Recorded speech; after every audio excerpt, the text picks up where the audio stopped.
उगाच सांडून खैराची सांगू नको.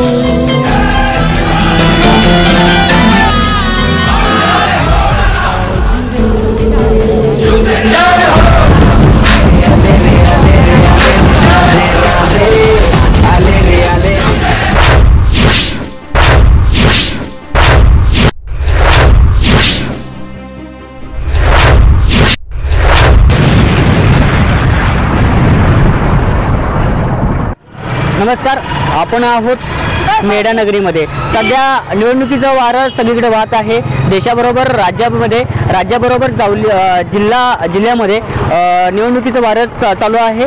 एकमेकांचे शत्रू असणारे एकमेकांचे मित्र बनलेले आहेत, एकमेकांचे मित्र असणारे एकमेकांचे शत्रू बनलेले आहेत. या निवडणुकीमध्ये नक्की काय घडणार आहे, काय बिघडणार आहे, गेल्या पंचवार्षिकमध्ये नक्की उमेदवारांनी काय घडवलंय आणि काय बिघडवलंय या संदर्भामध्ये आपण चर्चा करणार आहोत मेढा येथे. या मेढा येथील नागरिकांकडून, येथील कार्यकर्त्यांकडून, तरुण वर्गांकडून आपण जाणून घेणार आहोत येथील परिस्थिती. चला आपण जाऊया काही तरुणांकडे.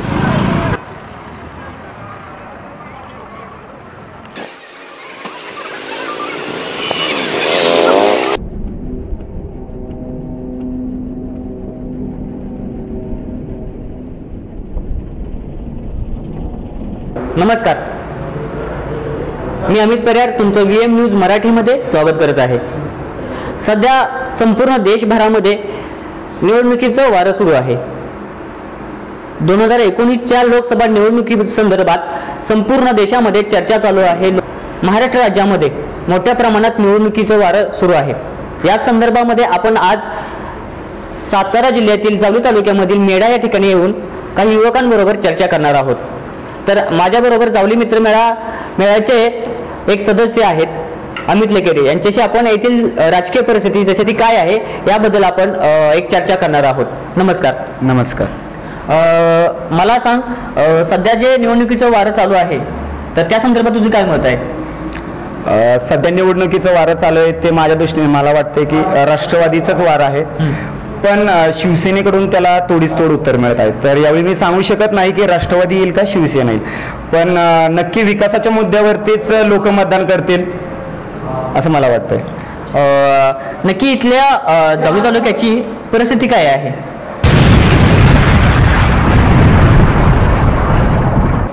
तसं म्हणायला गेलं तर जावली तालुक्यातील 80% युवक हा मुंबईला रोजगारासाठी जातो.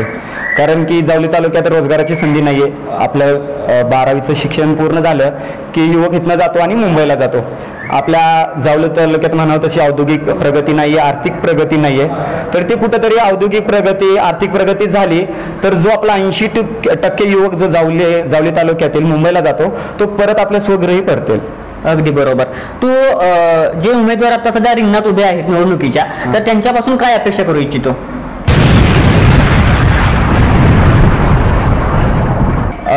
फक्त विकास हाच माझ्याकडून अपेक्षा आहे. कारण की विकास झाला पाहिजे. की 10 वर्षे गेली झाली, विकास तर काही झालेला नाहीये. जो युवक 20 वर्षापूर्वी जो मुंबईला जात होता तो आताही युवक मुंबईला जात आहे. जावली तालुक्यातील मेढ्याची तुम्ही आर्थिक परिस्थिती बघाल तर कुठलीही बँकिंग सेक्टर नाहीये. नाही HDFC बँक आहे, ICICI बँक आहे, ज्या टॉप लेवलच्या बँका आहेत त्या बँकिंग सेक्टर नाहीये. इथला जो आता बघायला गेलं तर शिक्षक लोक असतील, ते शिक्षक इथल्या शाळेवरती शिक्षण घेतात पण ते राहायला सातारला जातात. म्हणजे तशी आर्थिक परिस्थिती आपली जावली तालुक्याची ढासळलेली आहे. तर औद्योगिक प्रगती झाली पाहिजे असं माझं मत आहे. इथली आर्थिक परिस्थिती सांगितलीस, त्याचबरोबर इथली कृषी परिस्थिती काय आहे? कृषीचं पण तसं म्हणायला गेलं तर फक्त भाताशिवाय इथं काही पिकत नाही. पाऊस खूप प्रमाणात पडतो पण त्या पाण्याचा उपयोग जावली तालुक्यातील जनतेला मिळत नाही. कारण की जो धरण बांधलेलं आहे कनेर धरण, त्याचं पूर्ण पाणी हे पुढच्या जिल्ह्यात जातं. आता तुम्ही परिस्थिती बघू शकता, ज्यावेळी तुम्ही पावसाळ्यात याल त्यावेळी नदी तुडुंब भरलेली असते, पण आता जर तुम्ही बघितलं तर पूर्ण ओसाड असतं. आता मेढ्याची तुम्ही परिस्थिती बघू शकता, 2 दिवसातून एकदा पाणी येतंय. जर मेढ्याची ही परिस्थिती असेल, जर तुम्ही पुढे गेला गवडी गावाकडे गेला खेडमीकडे, तर तिथं आता सध्या पूर्ण विहिरी कोरड्या झालेल्या आहेत. म्हणजे पाण्याची पण कमतरता आहे. विकास नावाची गोष्ट ही कुठंपर्यंत पोहोचलेली नाहीये. म्हणजे विकास निघाला साताऱ्यावरून पण मध्येच कुठंतरी अडकला, तो मेढ्यापर्यंत आलेलाच नाहीये. म्हणजे विकास निघाला साताऱ्यावरून पण मध्येच कुठंतरी अडकला, तो मेढ्यापर्यंत आलेलाच नाहीये. त्यांचं असं म्हणणं आहे की इथल्या भागाचा पाहिजे असा विकास झालेला नाहीये, येथील लोकांना रोजगार सुद्धा नाहीयेत. तर मला असा प्रश्न विचारायचा की ते रोजगार निर्मितीसाठी काही सोर्स आहेत? बघायला गेलं तर आता तुम्ही बघू शकता की जे भागातले जे नेते मंडळी आहेत त्यांचीच मुले ती त्यांनाच रोजगार लागलेला आहे. म्हणजे प्रत्येक तुम्ही गावात जाल, प्रत्येक गावात जो नेता असेल त्याची मुलगी, त्याचा मुलगा, त्याची बायको किंवा त्याची घरातली कोण मंडळी असेल तेच कामाला लागलेले आहेत. जे सामान्य कुटुंबातील मुलं असतील त्यांना रोजगार नाही मिळाला, त्यामुळे ते कंटाळून पुणे मुंबईकडे जात आहेत. तर मला वाटतं की आर्थिक परिस्थितीसाठी बँकिंग सेक्टर हवंय, प्लस औद्योगिक वसाहत पण हवी. अगदी बरोबर. म्हणजे जे रिंगणात उमेदवार आहेत त्यांच्याकडून खूप साऱ्या अपेक्षा येथील तरुण वर्गांकडून आहेत. त्याचबरोबर येथील जे तरुण वर्ग जो आहे, जे येथील जनता जी आहे, त्या जनतेने उमेदवाराला किंवा येथील एखाद्या पक्षाला कोणत्या प्रकारे निवडणुकीत मत द्यावं असं तुमची अपेक्षा आहे? विकासाच्या मुद्द्यावरच मत द्यावं असं माझं मत आहे. कारण की कुठल्याही आमिषाला बळी पडून मतदान करू नये. तर लोकशाही टिकली पाहिजे, हुकुमशाही नाही. तर विकासाला समोर ठेवूनच मतदान केलं पाहिजे अशी माझी अपेक्षा आहे. अगदी बरोबर. कोणत्याही आमिषाला बळी न पडता लोकांनी मतदान केलं पाहिजे असं याचं मत आहे. त्याचबरोबर अशाच काही युवकांबरोबर, अशाच काही जनतेबरोबर, नागरिकांबरोबर आपण चर्चा करणार आहोत. तोपर्यंत पाहत राहा तुम्ही VM न्यूज मराठी.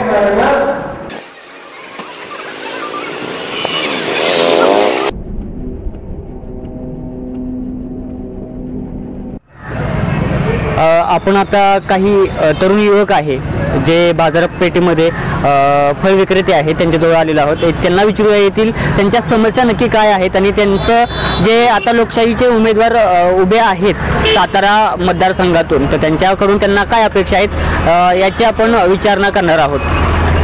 नमस्कार, नाव काय तुझं? विजय वसंत शिंदे. त्या काय अपेक्षा आहेत या उमेदवारांकडून? माझ्या अपेक्षा आहे, आता पंढरपूर महाड हायवे होतो, तर जे बाजारपेठेमध्ये जे रस्त्यावर धंदा करतात, भाज्या असो, फळं असो किंवा ते दुसरा कोणता व्यवसाय असो, त्यांना एक अशी जागा उपलब्ध करून द्यावी, येथील राजकीय परिस्थिती कशी आहे? तशी राजकीय परिस्थिती राष्ट्रवादीला अनुकूल आहे, तरी चालतंय.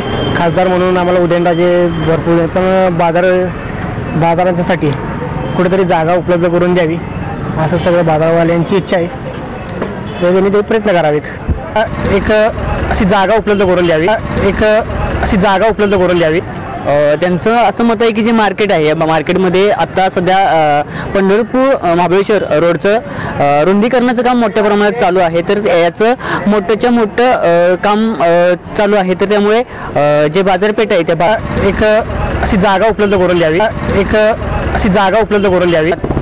तुझ्यासारख्याच अनेक तरुण आहेत, त्या तरुणांना तू निवडणुकीसाठी काय संदेश देऊ शकतोस? मी देऊ शकतो की असं की बाबा, लोकसभेत जाणारा आपला जो खासदार आहे तो खासदार कसा असावा, की जेणेकरून प्रश्न बाबा कोणत्या सुविधा कोणत्या गावात नाही जात नाहीत त्या सोडवल्या पाहिजेत.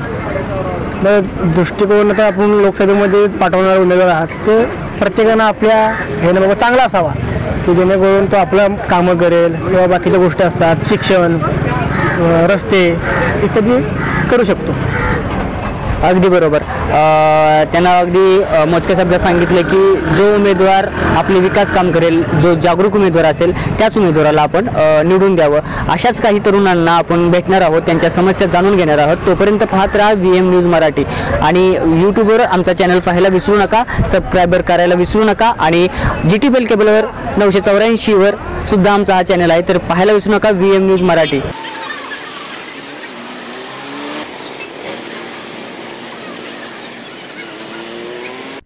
नमस्कार. मगाशी आपण काही तरुण वर्गाकडून येथील राजकीय परिस्थितीबद्दल माहिती जाणून घेतलेली आहे. आता आपण आलो आहोत जावली तालुक्यातील ज्येष्ठ पत्रकार शिंगटे गुरुजी यांच्याकडे. त्यांच्याकडून जाणून घेऊया की येथील राजकीय परिस्थिती काय आहे, येथील येणाऱ्या निवडणुकीसाठी मतांची वजाबाकी बेरीज काय असणार आहे. नमस्कार गुरुजी. नमस्कार.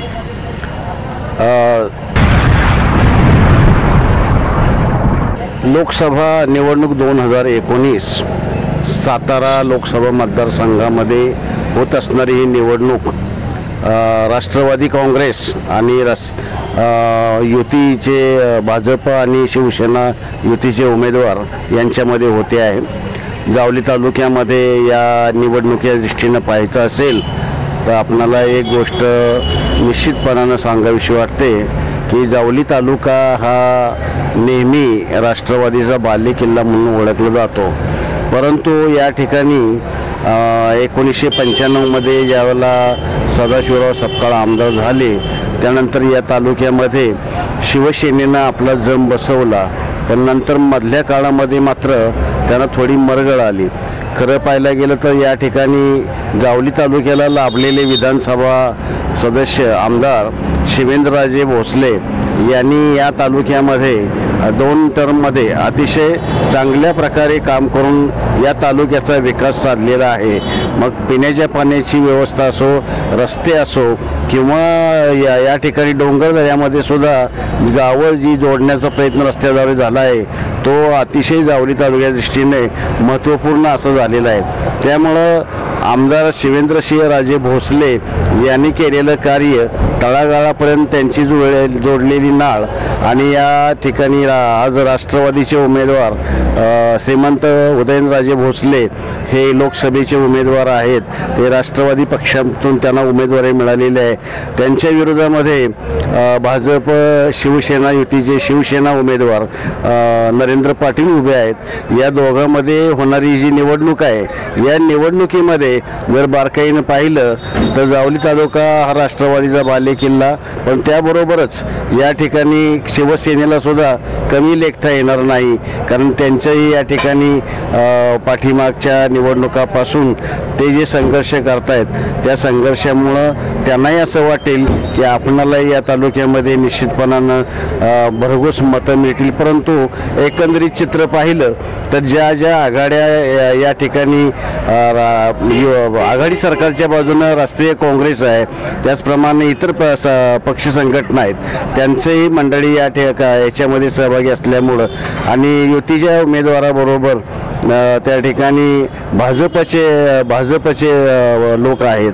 हे सगळं एकूण चित्र पाहिलं जावली तालुक्यामध्ये मात्र अतिशय संघर्ष होणार आहे, परंतु निश्चित जावली तालुक्यामध्ये राष्ट्रवादीच्या उमेदवाराचं सध्या तरी पारडं जड आहे, त्या ठिकाणी त्यांना मताधिक्य ज्यादा मिळेल असं आहे। परंतु आज या ठिकाणी सेनेनं मात्र कुठेही सेना कमी पडलेली नाही।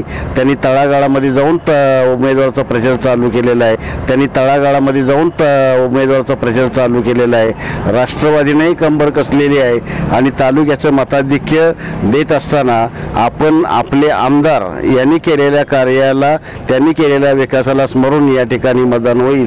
खासदार साहेबांनी या तालुक्यामध्ये जे योगदान दिलेलं आहे ते कामाच्या निमित्तानं लोकांचे थोडीफार असेल एखाद्या वेळेला नाराजी, परंतु ती नाराजी निश्चितपणानं दूर करण्याचं काम आमदार शिवेंद्रसिंहराजे भोसले यांनी आमदार म्हणून केलेलं आहे।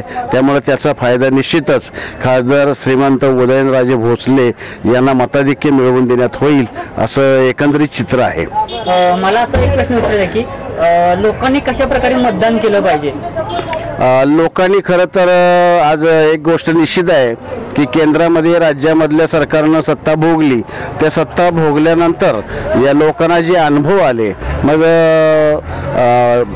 नोटाबंदी असेल, त्यानंतर शेतकऱ्यांच्या मालाला भाव मिळाला नाही, शेतकऱ्यांची वाताहत झाली, आत्महत्या राज्यातल्या कमी झाल्या नाहीत, शेतकऱ्यांना आत्महत्या कराव्या लागल्या, त्याचप्रमाणे विविध धर्माच्या जातीच्या लोकांना आरक्षण देऊ म्हणून केलेली फसवी घोषणा या सगळ्या बाबी लोकांच्या डोळ्यासमोर आहेत आणि त्यामुळं लोकांना स्थैर्य वगैरे मिळणारं सरकार किंवा मिळणारा उमेदवार अतिशय गरजेचा वाटतो आणि त्याची जवळीक त्यांना हवी आहे। सविस्तर असं विश्लेषण राजकीय परिस्थितीबद्दल, जावली तालुक्याची राजकीय परिस्थिती काय आहे याबद्दल त्यांनी परिस्थिती आपल्याला सांगितलेली आहे। त्याच आपल्याबरोबर ह्याचे राष्ट्रीय सेवा दलाचे धनंजय पवार हे उपस्थित आहेत। त्यांच्याशी आपण मेढा नगरीतील राजकीय परिस्थितीबद्दल, तेथील काही अडचणी आहेत, तेथे काही समस्या आहेत व तेथील मेढा नगरीचा विकास कितपत झालेला आहे व विकासासाठी काय आवश्यकता आहे याबद्दल आपण चर्चा करणार आहोत। तुम्हाला काय वाटतं गुरुजी? माझं असं प्रामाणिक मत आहे, मेढ्यामध्ये खरं पाहायला गेलं तर हे तालुक्याच्या राजधानीचं ठिकाण आहे जेवढा मेढ्याचा विकास व्हायला हवा तेवढा विकास झालेला नाही. अतिशय बऱ्याच समस्यांनी वेढलेला असा हा आमचा हे शहर आहे. या ठिकाणी जेव्हा नगरपंचायत अस्तित्वात आली त्यावेळेला आम्हाला असं वाटत होतं की याचा खराखुरा फायदा आम्हाला होईल आणि त्या दृष्टीनं आम्ही पाहत होतो. परंतु थोडंसं एक निराशा झाली की मेढ्यामध्ये जे आता गरजेची बाब आहे की मेढ्याला एक स्मशानभूमी हवी, त्याचप्रमाणे मेढ्यामध्ये आज नगरपंचायतीला अनुदान प्राप्त होऊन त्यामधून नगरपंचायतीची इमारत उभी राहिली पाहिजे.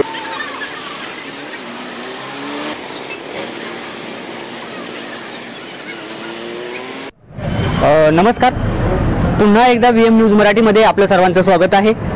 काही वेळापूर्वी आपण काही तरुण वर्गाच्या तसेच मार्केटमधल्या काही व्यापाऱ्यांच्या सुद्धा प्रतिक्रिया जाणून घेतलेल्या आहेत. आत्ता सध्या आपल्याबरोबर शिवसेनेचे तालुका प्रमुख विश्वनाथ धनावडेजी आणि त्यांचे कार्यकर्ते आहेत. तर त्यांच्याबरोबर आपण चर्चा करणार आहोत की मेढ्यामधली व जावली तालुक्यामधली राजकीय परिस्थिती कशा प्रकारे आहे आणि सध्या कोणाचं वर्चस्व जास्त आहे आणि या पंचवार्षिक निवडणुकीच्या नंतर नक्की काय घडणार आहे आणि नक्की कोणत्या पक्षाला बहुमत मिळणार आहे आणि सध्या या जावली तालुक्यामधील परिस्थिती, राजकीय परिस्थिती काय आहे याचा आढावा घेणार आहोत त्यांच्याकडून. नमस्कार. नमस्कार. जय महाराष्ट्र. जय महाराष्ट्र. सध्या आपल्या जावली तालुक्याची राजकीय परिस्थिती काय आहे?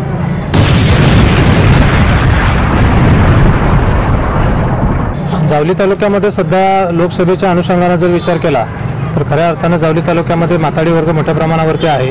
मी जावली तालुका शिवसेनेच्या वतीनं सन्माननीय महाराष्ट्राचे मुख्यमंत्री देवेंद्र फडणवीस आणि आमच्या पक्षाचे पक्षप्रमुख उद्धवजी ठाकरे यांचे मनापासून आभार व्यक्त करतो. ते अशासाठी की त्यांनी सर्वसामान्य कुटुंबातील आणि कष्टकरी समाजातील एक व्यक्ती जे अण्णासाहेब पाटील, आपले स्वर्गीय अण्णासाहेब पाटील, ज्यांनी माथाडी कायद्यासाठी सरकारला धारेवर धरून माथाडी कायदा अस्तित्वात आणला आणि गोरगरीब कष्टकरी, मुंबईमध्ये राहणारे गोरगरीब कष्टकरी त्यांना न्याय मिळवून देण्याचा प्रयत्न केला. हजारो माथाडी कामगारांना स्वतःचा हक्काचा सन्मानाचं जगणं दिलं. अशा एका कुटुंबातील व्यक्ती आज उद्धव साहेबांनी खरं तर त्यांनी भारतीय जनता पक्षामधून शिवसेनेमध्ये घेऊन त्यांना तिकीट दिलेलं आहे. अभिमानाची बाब आहे आमच्या सर्वांसाठी. आज खऱ्या अर्थानं जावली तालुक्यातील सर्वसामान्य लोकांना अण्णासाहेब पाटील, स्वर्गीय आमदार अण्णासाहेब पाटील यांच्या ऋणातून मुक्त होण्याची आगळीवेगळी संधी या दोन्ही नेत्यांनी आम्हाला उपलब्ध करून दिली असं आम्हाला वाटतं आणि संपूर्ण जावली तालुका त्यांच्या पाठीमागे खंबीरपणे उभा राहील. बरोबर, त्यांचं म्हणणं आहे की अण्णासाहेब पाटील यांच्या पाठिंब्याला आम्ही, खंबीर नेतृत्वाला आम्ही पाठिंबा देत आहोत आणि जे काही पुढे जे नेतृत्व असेल त्यांना आम्ही स्वीकारतो असं त्यांचं मत आहे.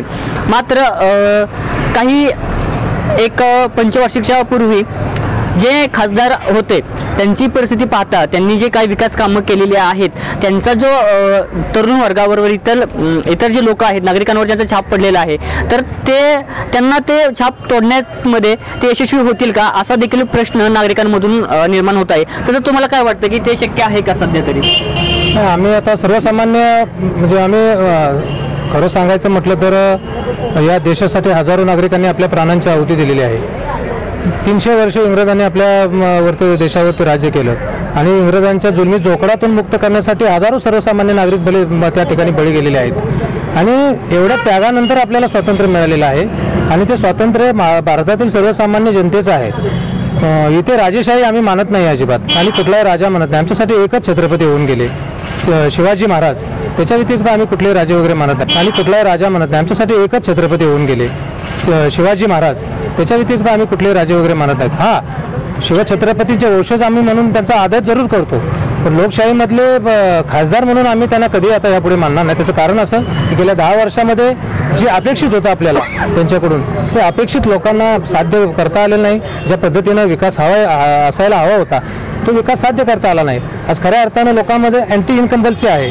लोकांना बदलाची गरज आहे. लोकांना बदल करावासा वाटतोय आणि बदल लोक सांगून करणार नाहीत. लोक बदल हा मतपेटीतून करतील. ही जी निवडणूक आहे ही निवडणूक कोणताही नेता सांगून निवडणूक होणार नाही. कुठलाही अमुक नेता सांगतोय म्हणून लोक त्या पक्षाला मतदान करतील अशा पद्धतीची ही निवडणूक नाही. ही निवडणूक सर्वसामान्य माणसाने हातात घेतलेली निवडणूक आहे. ही निवडणूक नेत्यांच्या हातातून कधीच निसटलेली आहे. आता ती सर्वसामान्य जनतेच्या हातामध्ये गेलेली आहे. या निवडणुकीमध्ये जर विजय झाला तर तो बीजेपीचा होणार नाही, या निवडणुकीमध्ये विजय झाला तर तो शिवसेनेचा होणार नाही, या निवडणुकीमध्ये विजय झाला तर तो आरपीआयचा होणार नाही, किंवा या निवडणुकीमध्ये विजय झाला तो शिवसंग्राम पक्षाचा होणार नाही. या निवडणुकीमध्ये विजय झाला तो सर्वसामान्य जनतेचाच होईल आणि सर्वसामान्य जनतेचाच विजय या निवडणुकीमध्ये होणार आहे. पक्ष हे आमचे सगळे पक्ष, त्यांचं कार्य हे निमित्त आहे, पण लोकांना बदल हवा आहे. अगदी बरोबर आहे, बदल हवाय, लेकिन बदल हवाय, पण हा बदल करण्यासाठी तुम्ही तुमचे पक्ष काय आढावा आखतायत? खरं तर जावली तालुक्यामध्ये आपल्याला माहिती आहे 7/12चा मुद्दा हा खूप मोठ्या प्रमाणावर गाजतोय. जावली तालुक्यामध्ये आणि महाबळेश्वर तालुक्यामध्ये काही गावं अशी आहेत की ज्या गावावरती 2001 साली बेकायदेशीर जे विद्यमान खासदार आहेत त्यांनी स्वतःच्या नावाचे शिक्के मारलेले आहेत आणि ते पूर्णपणे बेकायदेशीर आहेत. ते लोकांना बदमाश ठरवत आहेत, खोटारडे ठरवत आहेत. पण येणारा काळच सांगून देईल की लोक बदमाश आहेत का ते बदमाश आहेत. त्यामुळं माझं एक म्हणणं असं आहे की लोकांच्या समोर तुम्ही जास्त वेळ खोटं बोलू शकत नाही. अन्याय थोडा वेळ लोक सहन करू शकतील, पण ज्या दिवशी ती मरणाची, स्वतःच्या मरणाची ज्या वेळेला माणूस तयारी करतो त्यावेळेला तो त्याच्या पुढे देवसुद्धा शरण येतो. अगदी बरोबर आहे की ते बोलतायत की आम्ही हे जे काय आहे ते सर्वसामान्य जनता ठरवेल, पण सर्वसामान्य जनता जे तुमचे उमेदवार आहेत, शिवसेनेचे उमेदवार आहेत, त्यांचा चेहरा हा जास्त करून ओळखीचा नाहीये, त्यांचे कार्य सुद्धा सध्या काही माहीत नाहीये. त्यामुळे त्यांच्यासाठी तुम्ही काय प्रयत्न करणार आहात की त्यांची मी प्रथम तुम्हाला हे सांगू इच्छितो की तुम्ही जे म्हणताय की त्यांचा चेहरा ओळखीचा नाही, तुमचं म्हणणं साफ चुकीचं आहे. त्याचं कारण असं, स्वर्गीय अण्णासाहेब पाटलांनी जे कार्य तळागाळामध्ये केलेलं आहे, त्यांचं जे कार्य आहे त्या कार्याच्या माध्यमातून ते घराघरामध्ये पोहोचलेले आहेत. त्यांचे हे चिरंजीव आहेत. ही सामान्य व्यक्ती नाहीये. ज्या माणसानं हजारो लोकांच्या हाताला रोजगार दिलाय, अशा कुटुंबातून आलेली ती व्यक्ती आहे. त्यांचे ते सुपुत्र आहेत आणि त्यांच्या विचारांचा वारसा घेऊन ते आलेले आहेत. त्यामुळं येणाऱ्या काळामध्ये लोक त्यांना नक्की स्वीकारतील. त्यांच्याकडे विजन आहे. सातारा जिल्ह्यासाठी चांगलं काम करण्याची त्यांच्यामध्ये उमेद आहे. ते तरुण आहेत आणि निश्चितच येणाऱ्या काळामध्ये आपल्याला चांगल्या पद्धतीचं काम त्यांच्या माध्यमातून दिसेल आपल्याला. अगदी बरोबर आहे. याच निवडणुकीसाठी ते काम करणार आहेत का पुढील सुद्धा काही रणनीती आखून पुढच्या निवडणुकीसाठी सज्ज होण्यासाठी इथं शिवसेना बळकट करण्यासाठी ते काही काम करणार आहेत का? नाही, सध्या कसं आहे ते शिवसेना, भाजपा, आरपीआय मित्र पक्षाचे उमेदवार म्हणून लढत आहेत. सध्या ते युतीचे उमेदवार आहेत. येणाऱ्या काळामध्ये आमचे पक्षाचे पक्षप्रमुख सन्माननीय उद्धवजी ठाकरे साहेबांनी भारतीय जनता पक्षाकडून त्यांना निवडणुकीमध्ये खरं तर याच्यामध्ये एक फॅक्ट अशी आहे की स्वर्गीय अण्णासाहेब पाटील आणि स्वर्गीय बाळासाहेब ठाकरे हिंदुहृदय सम्राट सरसेनापती आमच्या पक्षाचे जे संस्थापक आहेत, त्यांचं आणि अण्णासाहेब पाटलांचं नातं दृढ होतं. खऱ्या अर्थानं साहेबांच्या चिरंजीवांना ज्या पद्धतीने न्याय दिला गेला पाहिजे तो न्याय त्यांना मिळाला नाही आतापर्यंत. त्यांच्या खरं तर हे म्हातारींचं काम महाराष्ट्रापुरतं मर्यादित न राहता ते देशभरामध्ये त्याची व्याप्ती व्हावी आणि त्या हेतून कदाचित दोन नेते एकत्र येऊन त्यांनी ही खरी संधी साताऱ्यासाठी सन्माननीय नरेंद्र पाटील यांच्या माध्यमातून दिली असावी असं माझं मत आहे. त्यांचं म्हणणं आहे की त्यांनी एक संधी दिलेली आहे, त्या संधीचं सोनं सुद्धा आम्ही करू शकतो असं त्यांची इच्छा आहे. परंतु जावली आणि महाबळेश्वर तालुका सोडला तर इतर तालुक्यांमध्ये शिवसेनेची काय परिस्थिती आहे तुम्हाला वाटतं? शिवसेनेची परिस्थिती खूप चांगली आहे. तुम्हाला कल्पना आहे की 1995ला लोकांनी निर्णय घेतला होता. 1995ला लोकांनी ह्याच सातारा जिल्ह्यातील, आपण सातारा जिल्हा आपण म्हणतो की राष्ट्रवादीचा बालेकिल्ला आहे, काँग्रेसचा बालेकिल्ला आपण म्हणतो, पण ह्याच जिल्ह्यामध्ये खऱ्या अर्थानं लोकांनी निर्णय घेत 95ला ती क्रांती केली होती. तीच क्रांती आता येऊ घातलेली आहे. लोकांना बदल हवा, लोक बदल करणार आहेत. आणि सगळ्यात महत्त्वाची गोष्ट, आंतरराष्ट्रीय पातळीवरती आपल्या देशामध्ये मोदींचं सरकार, मोदींच्या नेतृत्वाखाली सरकार पुन्हा येणं ही काळाची गरज आहे. म्हणजे एक्सटर्नल अफेअर्स ज्याला मिनिस्ट्री आपण म्हणतो की परराष्ट्र खातं, हे परराष्ट्र खातं मोदींनी भरपूर प्रमाणामध्ये मजबूत केलेलं आहे. आणि संपूर्ण जगामधून जेवढे देश आहेत प्रत्येक देशामध्ये जाऊन मैत्रीपूर्ण संबंध ठेवून आज आंतरराष्ट्रीय पातळीवरती पाकिस्तानला खऱ्या अर्थानं नामोहरम करण्याचं काम मोदी सरकारने केलेलं आहे. त्यामुळं आज जे आपण आंतरराष्ट्रीय पातळीवरती चीन आपला शत्रू आहे तो सुद्धा आपल्याला आता दबायला लागलाय. त्याचं कारण असं की आपली परराष्ट्र नीती जी आहे ती मजबूत करण्याचं काम मोदींनी केलेलं आहे. त्यामुळे मला 100% खात्री आहे की केंद्रामध्ये पुन्हा एकदा युतीचं सरकार येईल, एनडीएचं सरकार येईल आणि शिवसेना पक्ष त्यामध्ये सन्मानाने सहभागी होईल. परंतु इतर राज्याची इतर जिल्ह्यांची परिस्थिती पाहता देशाची परिस्थिती पाहता की सध्या तरी भाजप पक्षावर टीका टिप्पणी करण्याचं काम विरोधी पक्षनेते करत आहेत आणि त्याच्यामुळे सध्यामध्ये लोकांमध्ये एक निगेटिव्ह वातावरण पसरण्याची आणि सोशल मीडियामध्ये सुद्धा याचं वातावरण खूप निगेटिव्ह असं आहे. तर त्या संदर्भात तुम्हाला काय वाटतंय? तर लोकांनी संधी द्यावी, लोकांनी एकदा संधी दिलेली आहे. आता ही संधी दिली त्याच्यामध्ये मागलं सगळं सारवण्यात किंवा मागलं सगळं लेवल करण्यात आज आपण पाहतो आहोत. 5 वर्षामध्ये मोदीच्या सरकारमध्ये घोटाळ्यांचा विषय नाही, एक सुद्धा घोटाळ्याचा तिथं राफेल हे कुभांड आहे. पण आपण बाकीचं आघाडी शासनाच्या काळामधले किंवा आघाडी शासनामधले घोटाळे जर बघितले, चारा घोटाळा, खत घोटाळा, जमीन घोटाळा, स्पेक्ट्रम घोटाळे, हजारो घोटाळे त्या ठिकाणी सांगता येतील. आज 5 वर्ष तुम्ही पाहत लोकांना पण ही कल्पना आहे की आज खऱ्या अर्थानं घोटाळ्यांच्या संदर्भात म्हटलं तर कोणीही बोट दाखवू शकत नाही या सरकारला. एवढं चांगलं आणि प्रभावी काम केलेलं आहे. असं कसं म्हणू शकता तुम्ही की त्यांनी काम केलं नाही चांगलं? आज चिक्की घोटाळा आहे, शेतकऱ्यांची आत्महत्या आहेत, राफेल घोटाळा आहे, अजून काही नोटाबंदी हा पूर्णच्या पूर्ण फोल गेलेला कार्यक्रम आहे की त्याच्यामध्ये त्यांनी म्हटलं होतं की काळं धन मोठ्या प्रमाणात सापडेल पण भ्रष्टाचार मुक्त होईल. ते काय झालं नाही. हजारो लोक बेरोजगार आहेत. त्या संदर्भात तुम्ही काय करणार? आता फक्त आपण पक्षाकडे येऊया, येथील सामान्य जनतेकडे येऊया. हा नॅशनल लेवलचा विषय तो थांबवून आपण खाली तळागाळापर्यंत पोहोचूया. सध्या आपली जी परिस्थिती काय आहे की सातारा जिल्ह्यामध्ये तरुणांचा जो बेरोजगारीचा प्रश्न आहे, लोकांना हाताला काम नाहीये, जी वाढती महागाई आहे, जे स्त्रियांवर होणारे अत्याचार आहे, त्या संदर्भात तुम्ही काय नियोजन करणार आहात किंवा काय त्याला फाटा फोडणार आहात?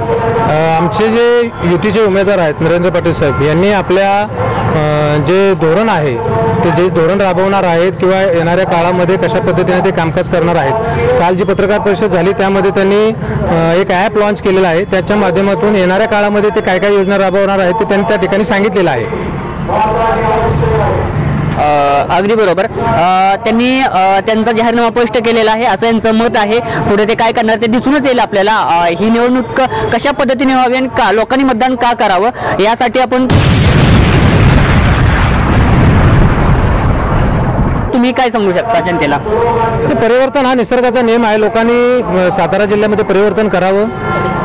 निश्चितच परिवर्तन होईल आणि लोक सांगून करणार नाहीत परिवर्तन. मी तुम्हाला पहिलंच म्हटलंय की ही निवडणूक लोकांनी हातात घेतलेली आहे. ही निवडणूक कुठल्याही नेत्यांच्या हातात राहिलेली नाही. ही निवडणूक हा खरा विजय साताऱ्यातील जनतेचा असणार आहे, सर्वसामान्य जनतेचा असणार आहे.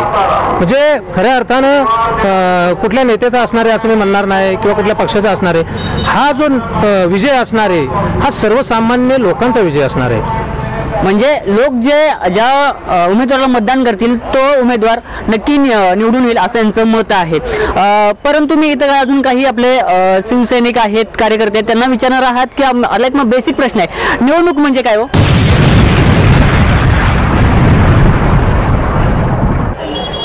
निवडणूक म्हणजे आपल्या देशाचं किंवा राज्याचं प्रतिनिधित्व करण्यासाठी चांगला उमेदवार निवडून देणे, सक्षम जो जनतेसाठी काम करेल, जनतेच्या विकासाचं काम करेल, तरुणांना रोजगार देईल, रस्ते असतील, कृषी असतील, पर्यटन असेल, या जनतेच्या उपयोगी जे आहे त्याला चालना देणारा असेल त्याला निवडणूक म्हणता येईल. अगदी तुमचं मत काय? निवडणूक म्हणजे काय? निवडणूक म्हणजे आजपर्यंत गेले 50 वर्ष या काँग्रेसनं सत्ता भोगली. जवळजवळ हा आता आमचा मेढा सातारा जो हायवे चालू झालेला आहे तो गेले 50 वर्षापासून महाड ते सोलापूर मंजूर रस्ता होता.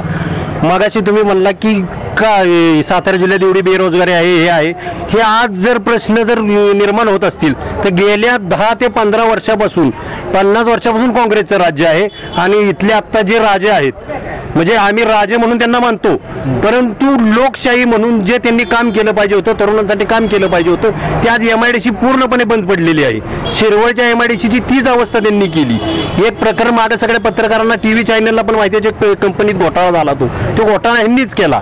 आणि आत्ता जर लोकांना ते म्हणत असतील की बाबा मी राजा आहे मला मतदान करा, राजे म्हणून कुणीही जनता मतदान करणार नाही. जनता याला आता उत्तर दिल्याशिवाय राहणार नाही. अगदी बरोबर. लोकांनी मतदान का करावं असं वाटतं तुम्हाला?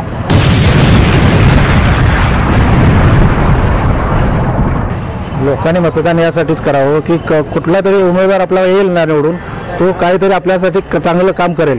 आणि जो पूर्वीचे जे आहेत, पूर्वीचे खासदार कुठे मंत्री असतील त्यांनी अजिबात या ठिकाणी काम केलेलं नाही, ते लक्षात घ्या. लोकांनी मतदान का करावं? तू मतदान का करणार आहेस? मी मतदान करणार आहे कारण की मला परिवर्तन हवं आहे. जावली तालुक्यामध्ये एक बदल घडला पाहिजे. जे पहिले कामं होती त्याच्यापेक्षाही फरक जाणवला पाहिजे आणि परिवर्तन झालेलं पाहिजे. यासाठी मला मतदान करायचे आणि मी माझं मतदान माननीय नरेंद्र पाटील यांनाच असणार आहे. बरं ठीक आहे. लोकांना तुम्ही काय संदेश देऊ शकता की लोकांनी कशा पद्धतीनं निपक्षपाती मतदान करावं म्हणून? नाही, लोकांनी ठरवलेलं आहे. मी तुम्हाला म्हटलंच की लोकांनी ही निवडणूक हातामध्ये घेतलेली आहे आणि खऱ्या अर्थानं लोकांना स्थित्यंतर हवंय, बदल हवाय. पण काही आमिष दाखवून मतं विकत घेतले त्याबद्दल काय म्हणणं? त्याचं काय म्हणजे मला काही माहित नाही कोण आमिष दाखवतोय. आमच्याकडे तर तो काही प्रकार नसतो. पण कोण काय करत असेल, काय आमिष बिमिष काय होत असतील तर मला काय त्याची कल्पना नाही. पण लोक बी घालणार नाहीत आमिषाला यावेळी. लोक बी घालणार नाहीत. लोक स्वतः काय घेतील काय करतील मला माहित नाही. पण ते करताना मतदान जिथं करायचं तिथंच करणार. त्यांनी ठरवलंय काय करायचं ते. अगदी बरोबर. आता आपण चर्चा केली जावली तालुक्याचे शिवसैनिक प्रमुख विश्वनाथ धनावडेजी यांचं. तर त्यांनी शिवसेनेला असा खंबीरपणे पाठिंबा दिलेला आहे व शिवसेनेलाच मतदान करणार आणि शिवसेनेचा उमेदवार यंदा लोकशाहीमध्ये लोकसभा निवडणुकीमध्ये निवडून देणार अशी आशा दाखवलेली आहे. अशाच प्रकारच्या काही लोकांबरोबर आपण चर्चा करणार आहोत. अजून विरोधी पक्षनेत्यांची पक्ष कार्यकर्त्यांची आपण चर्चा करणार आहोत. तोपर्यंत पाहत राहा VM न्यूज मराठी.